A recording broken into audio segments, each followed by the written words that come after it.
शिव महापुराण की कथा कहती है, जिसको रात्रि में सोते समय या सुबह या ऐसा लगता है कि मुझे स्वप्न में सर्प नजर आते हैं, सांप दिखते हैं, कोई मरा हुआ व्यक्ति नजर आता है, उसको लगता है कि कोई डरावनी सी वस्तु नजर आती है, कोई श्वेत वस्त्र नजर आते हैं या कोई सर्प नजर आता है, तो हमारा शास्त्र कहता है शिवलिंग, जैसे ये शिवलिंग है पूरा जलाधारी पर रखा हुआ है और जो शिवलिंग है, इस शिवलिंग के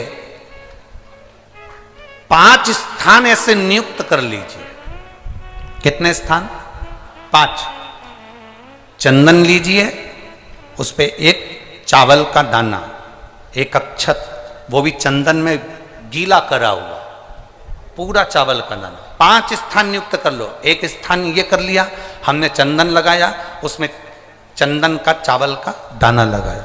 दूसरा स्थान हमने ये नियुक्त करा, हमने चंदन लगाया, उस पे चावल का दाना लगाया। तीसरा स्थान हमने ये नियुक्त करा, चंदन लगाया, चावल का दाना लगाया। चौथा स्थान हमने ये नियुक्त करा, चंदन लगाया, चावल का दाना लगाया।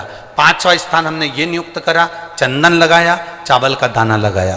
बस एक बेलपत्र अशोक सुंदरी वाली जगह पर पहले चढ़ा देना है, फिर ये 5 स्थान पर चंदन की बिंदी और एक चावल का दाना लगा देना। इस बेलपत्र को उठाकर लाना है प्रदोष काल में।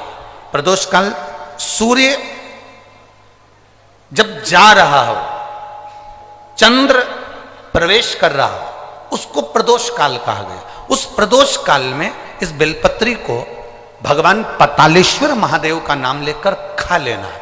कभी जिंदगी में तुम्हें सर्प का स्वप्न आ ही नहीं सकता और सर्प का भय नहीं हो सकता। यह पतालेश्वर है। 5 स्थान,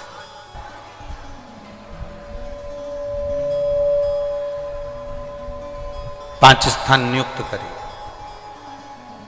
समझ में आया है ना?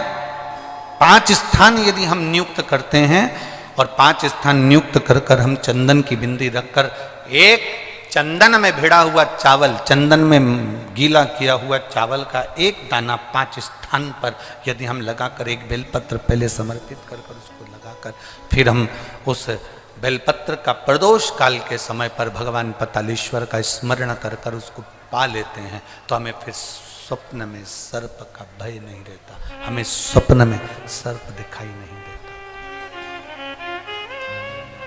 फिर नहीं।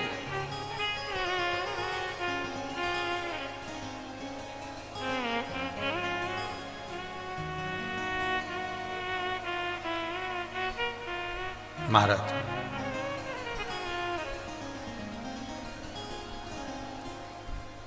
हम जितना शिव का स्मरण करते हैं उतना सुख प्राप्त। बोल पतालेश्वर महादेव की। भगवान शिव की भक्ति का भी